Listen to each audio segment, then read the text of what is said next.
негізі жаман емес болып тұрмын. Шыбын, маса, сона, мона бәрі. Оларды өлтірмеймін. Бірақ түнде үйде құмырсқан бірден өлтірдім. Құмырсқа емес, бір құрт сияқты бірден ортасында жата беремін солар.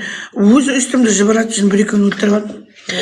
Аяп өлтірмей жата беремін. Bir қоңыз шыққан Ақтөбеде күтті мындай қоңыз. Пекуш өткенде бәрін улады бит.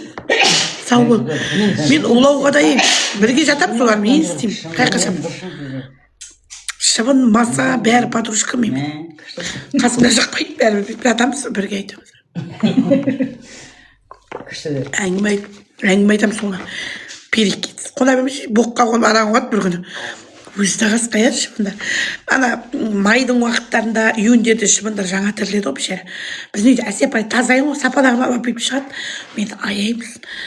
Әсепа ұрмай қояш, далаға қуып шығайық деймін, оқыр шыға ма ол жер тартқыш шыбындар. Соны бір күні тиме деп қоймасам, Ердоған түшті Горшок. Мә, ана шыбында көрген секен тек барып соған қол бейші мен қасымаға бар үйдегі қолы жүр ғой. Ой, құрғыр. Маладан қалай. Инфекция кетті дедім сразу. Нормально. Сон, не керек? Түкіргім шашырап, тамақ ішіп отырып сөйлеп, соны түсіріп астынан неге? Тікелей эфирді түсіріп алуға болмайды ғой. Үш тарап. 800 мың теңге штраф төлейсің, шындысына ойнау болмайды ғой. Қазір мен саған қарсы не жазсам, бітті саған. Өзің эфирін тарату алмай рұқсатсыз. Тойды ғай.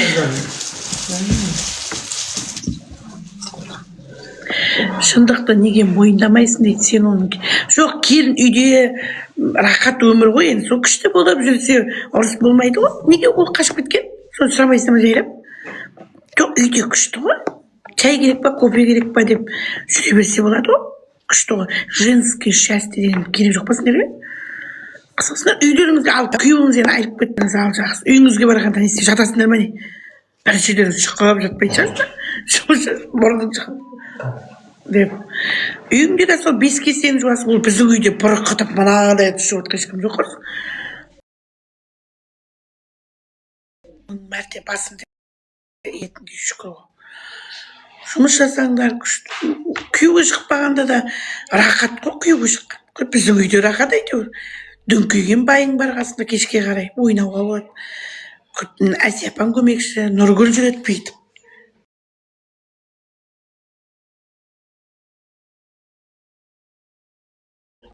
Тарқылдап күліп жүр керек қой, бізде ондай жоқ.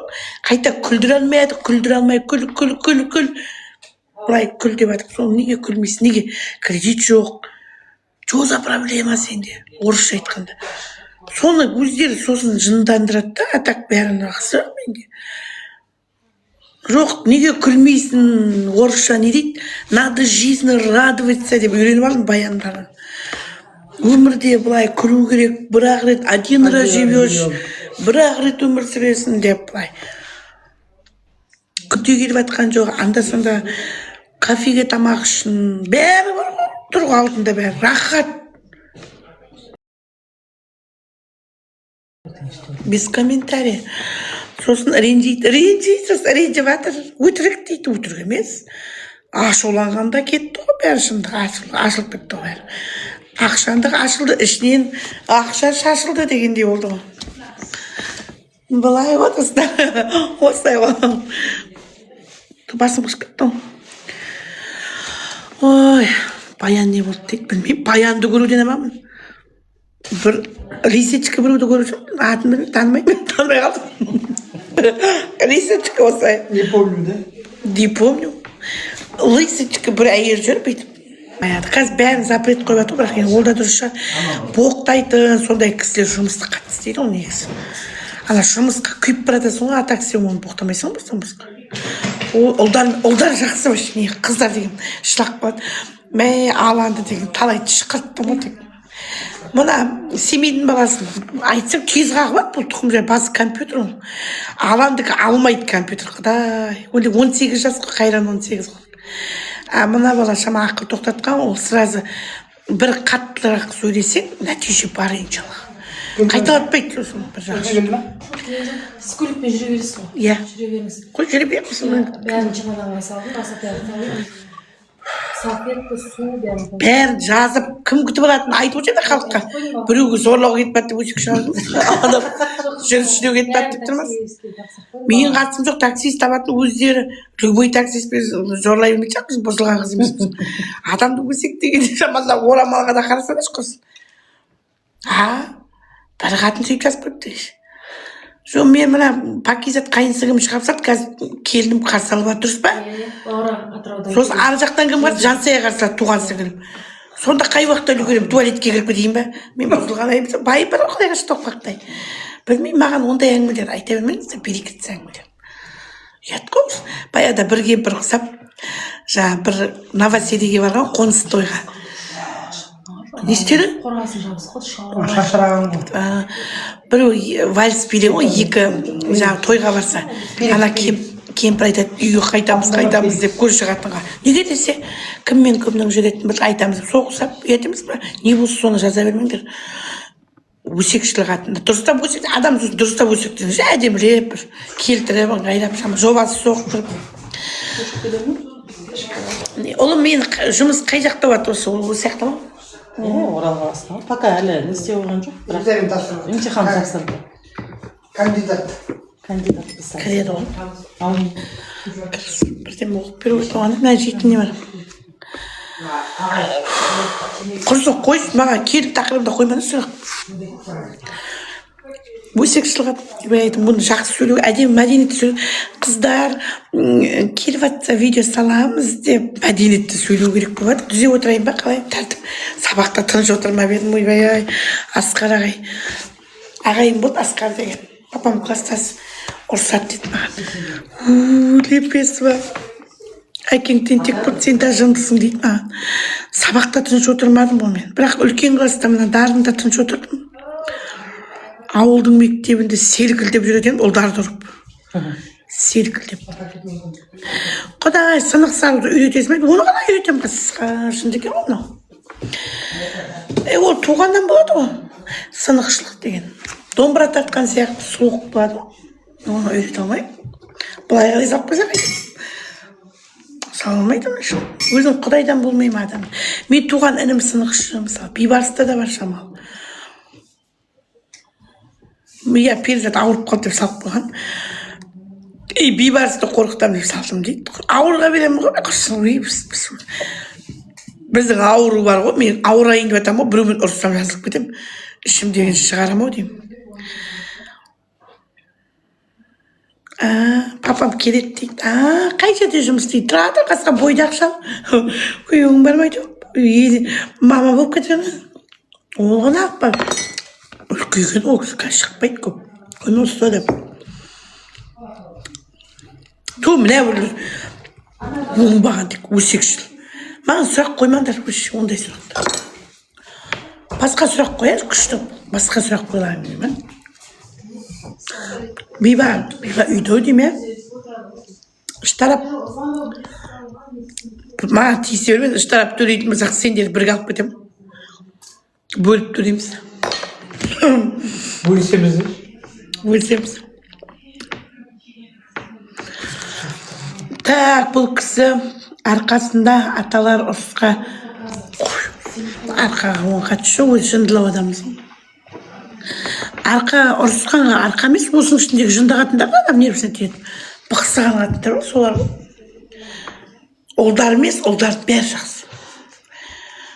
Ер балалардың бәрі андай пәпәй, ер адамдардың аурасы күшті болады ғой. Әйелдер деп бірден осы. Деп отырасың. Неге өйтіп отырасыңдар? Неше адам отырсыңдар қасысқа? Бәле жәле қауіп қатерін аман болыңдар. Кім қызым не істедің қазір? Жазып жүрші, жақсы. Наличат барсың ба? Алдас болды салсайшы, ұстайтын ұстап қал. Қарыстап бір ана жұттарды сұраған. Ал қарағыз жолың болсын, аман-есен Алешка екеуің жейтіндер. Давай. Біздің балышаға сәлемет. Мен Атырау, Ақтау келем ғой, үй жаққа Оным бәрі ойыңыздан. Иә, болады ғой жайлап. Давай, Алешка, потам давай, демал шаршағанша неше миыңда қызым. 3 күннен кейін келем Ақтөбеге. кеше Ақтөбеде көп болдым, Алешкада отырады, әлі өз жұмысын. Мен сол риза боламын, бүгін әкімді Пакизатта күшті жұмыс істеді. Мына адам өз жұмысына үлкен жауапкершілікпен жұмыс жасау керек қой. Мен жұмыста айқайлағанға сіздер мені жаман түсініп қалмаңыздар. Ол деген мен әрбір кісінің денсаулығымен жұмыс жасаймын ғой. Ол мысалы ойыншық емес қой. Сен шаршап отырсаң кете бер, Мәке. Жоқ, мен эфирде отырамын. Жоқ, төртке де демаласың. Кішкене жатамын, просто түнде шықпайын деп мал болып төртте кішке тағатқасын. Водитель келіп жатса, әлі бөлмеге күте жата тұрар, иә? Келемай жер. Сен де шаршап түрлерің алсаң шаршап тұрасың, неге? Түрлерің алсаң қорқытымды қойшы. Нешеде тұрасыңдар? Мына неде, я сол шаршап, ана берді, яблоко ма бірден жемей ма балам? Кәмпитті білмеймін, жейтін жер. 3 кәмпиттер болды. Жоғана алтындар өте ақшасы көп қой. Түрлі кәмпиттер болды. Сол не? Яна жылтып тұрмысың. Ең астына жатып көшейін мен, қайтып тұрмын. Ойбай. Телефон сәсі. Ақ қойын.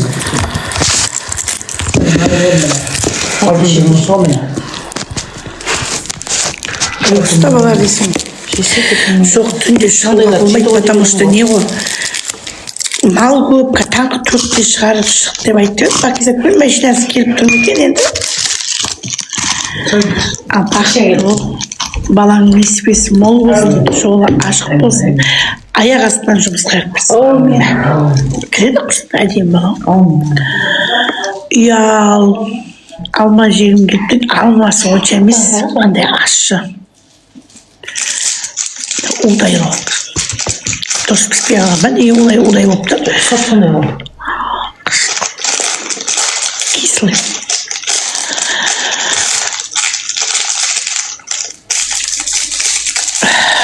Күліп әтіп бір талқылдап. Бата, не? Болады, су сабын алып келіп оқытып алып. Дасорға келмейсіз бе? Жоқ, дасор емес, Атырауға барам. Оңай емес, ысыда жол жүруді. Мана такси бала деген масқара.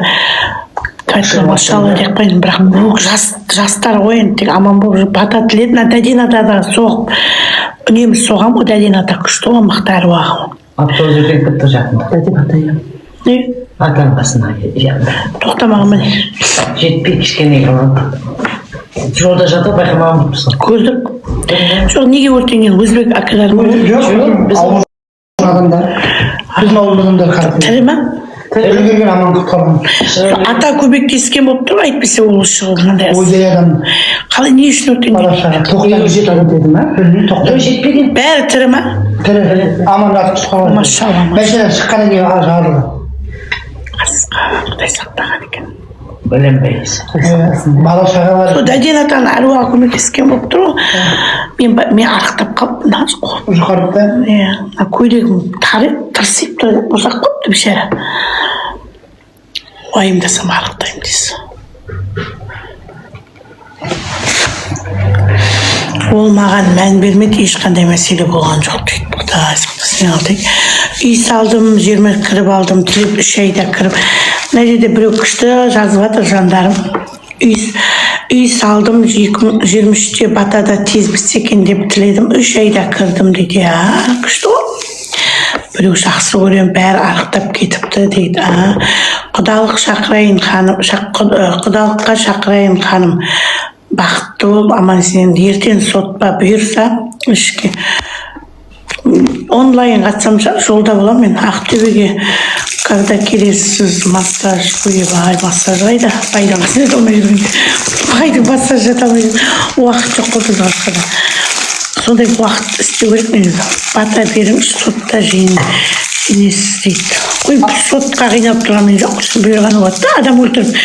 Екі қатынды өмірімді жебай ұстап көрмепті, ұстап көру өте екеуін шамал. Мынандай жерлер былай ұстап көрмеймін екен. Ой, мен адам өлтірген іштегім жоқ қой, ұстап. Әкесі жаман, шешең жаман деген жоқпын. Өмірде қазақша сөйле, қоғамдық үлкен мәселелерді көтерем, халықтың адамы. Қазір маған бірдеңе дек болсын, бүкіл Қазақстан атып жатыр. Тем более құрылтай, өздеріңізге қиын болмаса без комментарий ғой, соттай ғой. сот дұрыс шешім шығарып үйленіңіз. Бірінші дәлелсіз сотмен мен де анау мынау не халям балам. Сүмірейіп бүйтіп отыратын қат емеспін мен. Жеймін ғой бұл уақытта қазір тырнауға дайындалып тұрмын отыр. Тырнаймын ғой маған бәрі. Мен 10 айлық бұрын қоятын адам емеспін мен. Өздеріңіз абай болыңдар қайта. Мен қазір Қазақстанда сіздерге бір жерден тауып алған кісі емеспін. Ана интернеттегі бұзық әйелдермен шатастырмаңдар мені. Мен халықтың жан айқайын айтам. Халықтың кәдімгі дұрыс адамның әңгімесін айтатын адам. Сіздерге ойымдамаңыздар. Ұрлық, қарлығым жоқ. Ешкімнің ала жібін аттамайым. Әр нәрсені еңбекпен алуға шақырам. Қарапайым халықтың әл ауқатын дұрыстауларыңызды сұраймын. Вот сондай мәселе ғой. Оған ол саған ойыншық емес. Кеше бүкіл комментарий пікірлерді оқып шықтым ғой.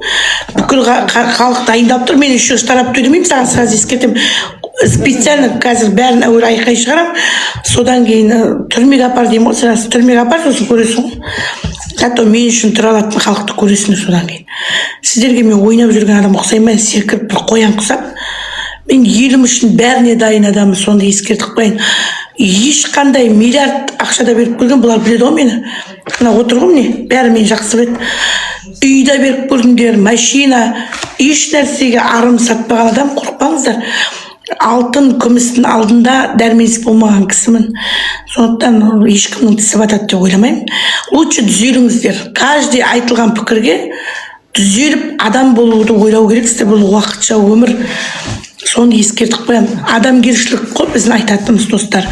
Мен ешқашан ешкімді басқа адамдармен шатастырмай қойыңыздар. Бала кезімнен де солай айтам. Сосын жаңағы тура биде туған жоқ. Жаңа біреулер шығар инстаграмға шығып айтпай, ол неге сіз ондайдан қорқасыз? Мысалы мен ешқандай инстаграмнан қорықпаймын, өйткені ар ұятың өз орында болса, адам ешкімнен қорқудың қажеті жоқ. Өмірде жақсы болып жүрсең, мен ешкімге тиіспеймін. Бар ғой, мен айтпаған қанша кісі бар. Өмірде мен ешқашан жамандамаған кісілердің саны өте көп. Мысалы жаңа осы тұрғанда Әлия апа кетіп барады, 20 жыл менің қасымда, мен ешқашан ол кісіні жамандап көрген жоқпын. Неге? Өйткені ол өте керемет адал кісі. Әуелі Алла. Сосын кім бар тағы? Жақсы адамдар болса, әрдайым шырайыңызды шығарып айтып отырам. Жолдан тайдың ба, мен аямаймын. Өте жаман адам ондайға. Бірақ та әділдікті, адалдықты балаларыма да солай үйреттім. Шүкір, бірақ тек бүгін менің бір көңілім толғаны өмірде. Әуелі Алла деп айтайын, балаларым, өзімнің анам Людмила марқұм әкем Чапай маған сондай жақсы тәрбие берді ғой. Барған жерім, бірақ өзімнің балаларым да сондай тәрбиелеген. Рахмет Бейбарысқа. Мысалы бүгін қайын жұртын құрметтеп, мысалы оңай емес ол Бейбарыс. 3 жұртын ашырылып, бүгін кеше барып, гүл алып, істеп жүрген бәрі ол үлкен адамгершілік. Ол азаматтық, мысалы, ол деген көкірек, жаман, сасық көкірек еркектерде көп қой қазір. Ол өзінің ешбір кінәсі жоқ ол жерде, бірақ негізі ол баланың кінәсі жоқ болса да, біз үшін барып, мысалы, иіліп жүрді. Қандай керемет. Былай қарасан, ол үлкен ондай азаматтарды ренжітуге болмайды жандарым. Мына қыз келіншектер, оның қасында ондай адамгершілігі жоқ азаматтарды да құрметтеп, жамандығын жасырып, жақсылығын асырып отыр. Мен балам Бейбарыс, бірақ өзіме тартқан екен көп. Мінезінің ұстамдылығы, салмақтылығы өзінің әкесіне тартқанда, кең пейіл, душасы таза, да, жан дүниесі. Мырза, қолы ашық, ол жері менің балам. Так, өтірік. Неге өтірік? Достар, мен танитын адамдар, Фариза, мысалы, анамыздай болса танимын. Ешқандай халыққа түк пайдасы жоқ адамдарды мен тануға міндетті емеспін. Соны ескертемін. Ол сіз танысаңыз, өзіңіз тыңдай біл. Мен олар мысалы тыңдайтын адамдарым емес. Мен оларға тек сын пікір айтуым мүмкін, бірақ мен оларды үлгі тұтып өмірімде ол кісілерді мен тыңдаймын деп айта алмаймын. Ренжімеңіздер. Мен тыңдаймын өмірде, мысалға, Мақпал апамды былай жақсы көремін, Роза Рымбаеваны жақсы көремін, Димашты құрмет тұтамын. Мен сіздер мені зорлықпен біреуді танытуға міндетті емес шығарсыздар, да, солай ма? өзіңіз әркімнің өз құқы бар, тану, танымау. Өйткені мен біріншіден қазақ тілші сөйлейтін адамын. Екіншіден, мен өзіме олардан ешқандай алатын ақпаратым жоқ. Сол үшін мен ол кісілерді қажет етпеймін. Бұлай өткізіп жіберу мүмкін да. Ондай бір қатты таныстығым жоқ. Сразу ескертемін. Сол танымаймын. Айтам, бірдеңесі дұрыс болмаса айтпастаймын, оның кім екенінде бірақ шаруам жоқ. Кім ол мені вообще танымайды екенмін. Тағы да айта аламын солай. Потому что мен неге тануға міндеттімін. Тануға міндетті емеспін. Президент танимын, Тоқаевты мысалы. Мен өзіме ұнаған адам танимын, ұнамаса танымаймын ешкімді. Тануға міндетті емеспін. Негізі өмірде адам текті болу керек екен. Сол тектілікті жоғалтпаңыздар. Текті адам тырнақтың астынан кір іздемейді.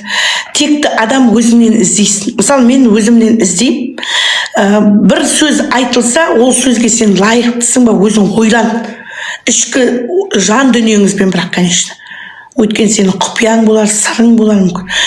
Ол нәрсеге олар әркім өзінің, мысалы, бір нәрсе менің аузымнан естіп жатсам, қазір ұрлықшы десіп айқайласам, сен өзің ойланып көр, может, ұрлық істедім істеген жоқпын. Айтады ғой душаң. Өйткені мен емші, сынықшы, қасиетті адам екенімді ешқашан ұмытпаңыздар. Біз көп нәрсені алдын ала көруіміз мүмкін. Көп нәрсені сіз айтпасаңыз да көріп тұруымыз мүмкін. Түсіндіңіз бе? Мен мысалы сізді көріп тұруым мүмкін. Сондықтан бізге көп ренжудің қажеті жоқ. Егер де сіз туралы ақпарат действительно жалған болса, онда мені аямаңыздар. Сіздер айтып қойын, сондай болса. Сүттен ақ судан таза періште болудың қажеті жоқ. Ондай ішің білсін алуа болса, Құдайдан қорқыңыздар онда, Құдайдан әрі. Өйткені бұл жалған дүниеге біліп тұрсың ба? Даже жинап тастай берейін, таспа. Мен болдым ба?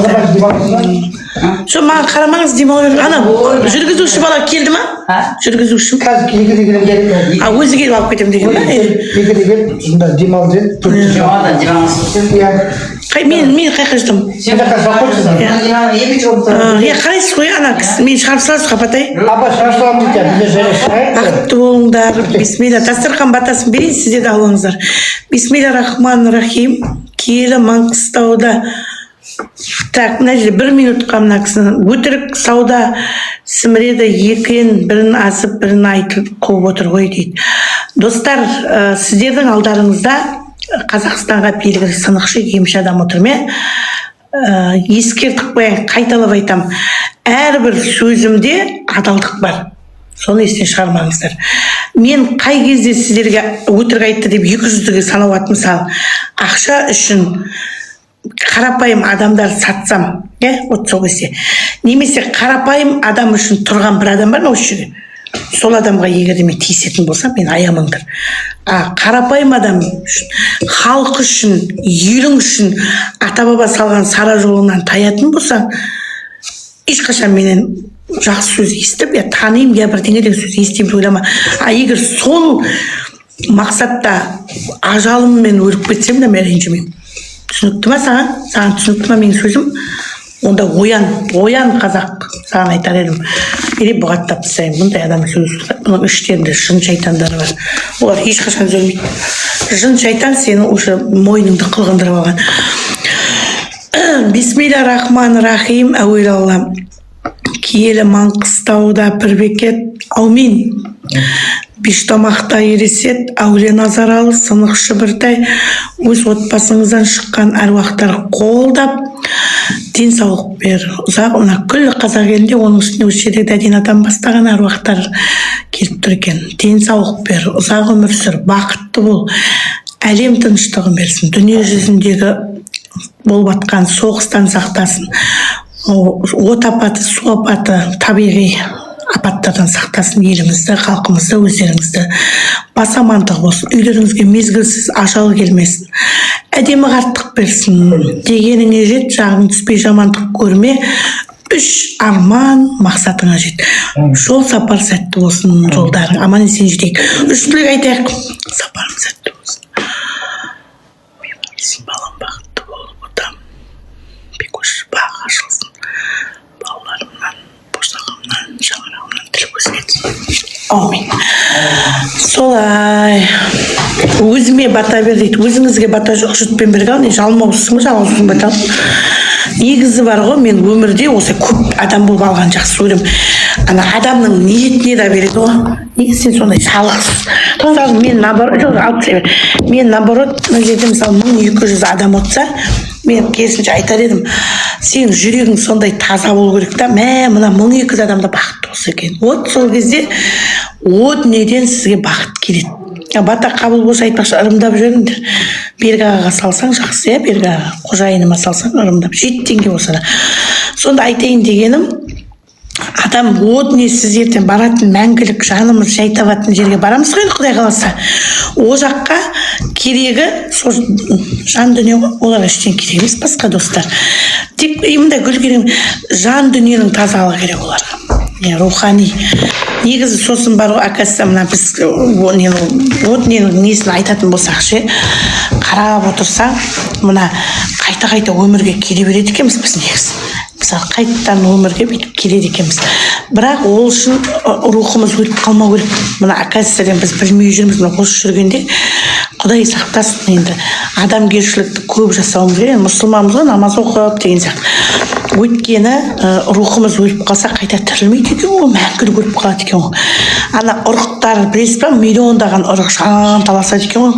Мына о дүниеге барып, мәңгілік өмірге сынақ па сондай екен ғой бұл. Сол үшін Құдай сақтасын, енді жаңағы енді бір кейбір кісілер коляскада отырған, мысалы қатты ауырып тұра алмай жатқан кісілер болса, ешқандай өкінбеу керек екен бұл сіздерге. Неге десеңіз, сіздер бізден де қатты бақытты екенсіздер. Өйткені біз, мысалы менің өзім де бақытты болып есептеймін, өйткені сынағым көп та осы өмірде. Негізі мәңгілік жанымыз жаңағы жай табатын жақта мәңгілік тірі қалатынның белгісі сол екен, рухымыз өлмейді. Керісінше осы өмірде шалқып өмір сүріп жатқан кісілер ертең рухтарыңыз қайтадан тірілмейді екен сіздердің, Құдай сақтасын. Сол үшін жандарым, сіздерге өтініш, уайымдамаңыздар. Сіздер ең бақытты адамдарымыз. Мысалы, сіздер жаңа мені мазақтап жатсыз ғой, түрме, анау мынау деп. Бара берсін. Телефонда боламыз ғой. Сол айтайын дегенім, сосын қандай, неге сіздер ұйықтамайсыздар ма айтпақшы? Боларымыздың қызың, рахмет, жақсы адамдар бар дейді. Қазақ күшті қып жазып жатыр. Білесіз ба, Көріпкел деген шайтаннан дейді. Достар, осы мына сіз жазып отырсыз ғой, сізге сот бар екен білесіз ба? Сіз ондай сөзді көп айта бермеңіз. Мен ол жағынан енді үкіметке өте күшті рахмет айтамын. Ол жағынан қолдаймын, ана кешегі баяндарды қолдаймын ол жағынан.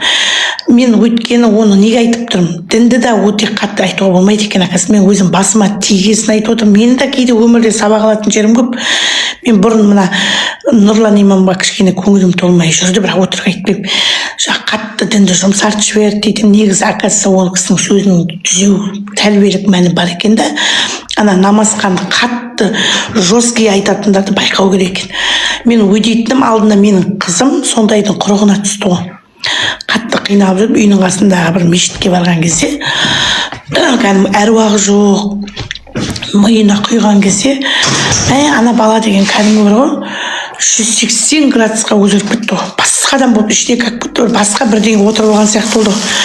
Біз оның көзіне, намаз оқымайтын адамдар көзіне шайтан құсап көрдік, жын шайтан құсап.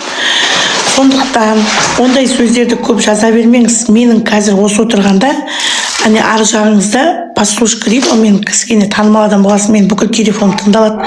Қазір тем более құрылтайға қарсы, заңға қарсы. Сондықтан сізді қазір міндеттен бәрі қарап отыр. Сіз өзіңізге қастандық жасап алмаңыз. Ондай сөйлейтін радикалдарды қатты, заңы қатты күшейтіп тұр қазір. Ол қайта мына жерден неше түрлі боғауыз анау айтқандардың заңы ештеңе емес, сенікі даже сотталып кету қаупі бар. Сондықтан абайлаңыз, мына жерге жаза бермеңіз. Өзіңізге егер қиындық туғызғың келмесе, конечно. Сосын не болса сонда жаза беруге болмайды қазір деген. Ол да дұрыс, бірақ мен енді оған келсем. Өйткені тәртіп болғанда ел дамиды ғой, есіңде болсын. Мына мен оны неге айтамын? Мысалы мен өткенде Қытайға бардым ғой. Қытайға барғанда бізден көп қой, Қытай миллиард. Сонда мен Санян деген қаласына бардым. Сол кезде бай дәулетті халық екен, бірақ кісі енді масқара көп. Бірақ өте халық тәртіпті екен. Мына интернет желісі бізде қайта әлде де бостандық бар. Ояқта мына бүкіл интернет желісі қатаң түрде тыңдалады. Мына тиктокта соларды көп, бұда да көп тәртіп көп қой. Сосын ол жақта мысалы бізде мысалы мен шетелде Дубай, даже Дубайда болдым мен оның алдында. Дубайда ондай мұсылман ел бола берсін, Дубайдың демалыс орындарында лифтіге мінгенде кәдімгі ашық-шашық киінген мынандайларын ашып мен бірақ өзім қысыламын, мен әйел адам өзім намаз енді бұрын оқыдық, оқымасақ та ұяттымыз көп та, біз қазақ қыздарымыз ғой, алдарымыз жауып сөйтіп тұрамын, мен лифтіге мінгенде купальникпен суға түсіре алмай әлек боламын, бүйтіп купальниксіз түсе алмаймын, мен сыртымнан бірдеңемді апарып сонымен түсем, ұялам, ұят кіріп кеткен ғой бізге. Неде сол қытайлардың бір жақсы қасиеті, оларда деген өте ұят, әйелдердің көбісі өте ұяты бар екен, ер кісілерді. Сосын жанұяға жақын кісілер екен. Сосын лифтіге міне, сол бала шағалармен балалары да өте тәртіпті, бүйтіп ысырлы, бәрі амандасып, сөйтіп жаңағыдай істейді екен. Қаптаған адам болса тәртіпті болғасын, кәдімгі шуламайды, көп ығысып бір-біріне орын беріп, сондай бір жақсы халық екен. Мен бұрын мысалы енді өтірік айтпаймын, адам негізі көзің ашық болсын дейтін содан айтылған ғой. Көп қалаларды, жерді көргеннің де пайдасы көп екен. Әр елдің мәдениетін, дамығанын көресің де, өзіңді кішкене көкірегің ояу болады. Мен баяғыда мысалы былай халыққа қарап Қытай жаман, Қытай бірдеңе дегенге ойлайтын едім, өзім жеке, енді шындық қой, өтірік айтып отқан жоқ. Қытайды өлердей жек көретін болдым мен. Ойлайтын едім, бір кәдімгі жаман адамдар екен деп. Мен ана жаққа барғанда көзім жетті, кәдімгі адам ешқандай ондай бір алып баратқандай жамандығын көрмедім. Или мен сондай жерге тап болдым ба, білмеймін. Кәдімгі Хайнан деген жерге бардым, бірінші рет Қытай өмір барып көрмеппін. Адамдары көротный отдел ғой, қайда барсам да тәртіпті. Соған қарағанда мен өзімнің жеке пікірім, тәртіптінде болған жақсы. Тәртіпті болған сайын адамның көзі ашық болады, дамиды. Сосын бірақ бір тағы жақсы жағы, мысалы Дубай екі жағы. Қазір Дубайдан кейін бардым, Дубайда масқара қымбатшылық достар. Ол жақта әлі есімде бір 20 000 теңгеге мен былай бәрі тегін, байлар деп жататын жер болмай, ол бір өзінше бай сымақтарын. Сол бізде Дубайда $500, 250 000 теңге бір күнге. Мына рахмет Айгүл ботам, бақытты бол. Мына қайнантып сондай одан да мықты қылып істелген. Бір күнге аласың 25 000 теңге ғой, масқара арзан, анау 250 000 теңге Дубайың. Бірақ ол Дубайыңда бір мезгіл, бір тамақ береді, мынада сок, напитың бәрі соған кіріп тұр, қызық. Сол қарап Қытайдың сондай жақтарынан адам кішкене өмір сүруге өте жеңіл екен да, ақшасы арзан болғасын. Сосын деген жаңа бір қыз бала бар, бір сауда жасайтын күшті бай қыз бар, Қытай қазақ қызы. Сол бүгін өзіне медал берді осы балаға. Негізі оны тағы біреулер жазып жатыр, күндеп, негізі соны жамандайсыздар, ол жақсы бала сияқты. Мен негізі сауда жасаған достар, кез келген сауда жасайтын адамда береке болады, есіңде болсын. Өйткені сауданы кезінде пайғамбарымыз Саудаллаху сауда жасаған ғой. Мысалға мен өмірде сол келіншекті сол үшін жақсы көремін. Қытай қазақтарын бір жақсы саудаға үйретеді, біз саудаға олар жақын болады ғой. Бір күні, апа терезелерді жауып тастайықшы. Бір күні мен сіздерге қызық айтайын. Бір өмірден сіздерге мотивация болсын. Менің бір сіңілім, немерелес, мұғалім болып, воспитательный, тәрбиеші болып жұмыс жасады. Балабақшада. Сонда деген ол күшті, мен сондай келіншектерді жақсы көремін да, жолдасы сварщик болып жұмыс істеді. Астана бәріне ұялды ғой. Сонда жұмысына күйеуінің айлығын жұмсамайды да, өзінің айлығын көбейтеді. әлі есімде ана оптовый дүкендер бар би маркет біздікі сондай дүкен ғой сондайлардан барып носки колготки іш киімде анау мынау жеңіл желпі үйге керекті сүлгі простыня сияқтыларды әкеліп балабақшаның ішінде қарызға береді айлыққа жазып қарызға бергеннің бір жақсы кез келген дүкен негізі қарызға беріп жұмыс істеген де жақсы қарызға алғанда адам как будто бесплатно алып жатқанда аласың сосын төлейсің ғой қаяққа барасың сөйтіп жаңа айлығынан жинап алып отыратын еді ғой келесі айлыққа тағы береді келесі айлық сөйтіп өзінің айлығын көтеріп жаңағы айналдырып сөйтіп байыды ғой саудада береке бар сондықтан қазір деген бізде Қытай қасымызда біздің елге өте күшті кеше мен түрік еліне бардым ояқта Қытайдан келген заттар қымбат неге налогтар салықтар қымбат екен бізде бірақ Қытайға дегенде көп нәрсе жасап қойған сондықтан сауда жасап тикток желісіне босқа отырмай қазір деген тиктокпен күшті жұмыс жасайды біздің перизаттар деген обалына не керек өте күшті дамытқан сауда біздің ақылай да ашылған молодец мен кешеде жақсы жағын қарап отырамын былай жақсы бала ғой негізі солай ұрыс керіс деген керек емес адамның керісінше астында машинамда осылай жұмыс жасау керек күйеулеріңізге көмектесіп өзі кеше мен әлі жарнама жасап жүріп дұрыс подписчиктерің көп болғаннан кейін жарнама жасаған өте мына кісілерге де тиімді ана өздеріңіз қарасаңыз мына өткенде бір бала бар ғой ана үйлерді жинайтын бала сол жақында штормен де айналысып жүр сол бала деген кішкентай болып алып деген бай тұрады ғой мысалы біздің Қазақстанда негізі айта береді көп адамдардың айтағына ере бермеу керек алға ұмтылса күшті сосын біз сияқты мысалы бізде танымал адамдар мен енді көп блогермін ғой мен бірақ мен ақшаға көп жарнама жасамаймын өйткені шын ұнаса тегін ақ мен сізге көмектесіп бере аламын мысалы жақсы алдамасаң біз көп салып жатырмыз ғой кеше мен мысалы бейбарыстың бір жолдас баласының келіншегі торт пісіріп сатып жүр екен үйден 2-3 бөпесі бар сол ұят болар деп енді бар адамбыз ғой деп жемей айту күшті екен торты бірақ тапсырыс бердім сосын мысалы 6.000-ға шықты ол по-моему 3.000-нан ба алдым 4.000-ды былай қосып бердім көмегім болсын 2 рет сөйтіп оны сондай кісілерді өте құрметтеймін сосын тағы да бір жолдас баласының бейбарыстың мамасы анасы құрт май қаймақ осылай 80.000-ға кеше мен алдым әдейі керек болсын оны біреуге беремін саудасын жүргізейін деп та алдым солай сөйтіп көмектесіп жарнама жасап береміз мысалы солай 3.000 арзан күшті достар Ақтөбе қаласы үйлеріңізге тапсырыс беріп алдыртып болады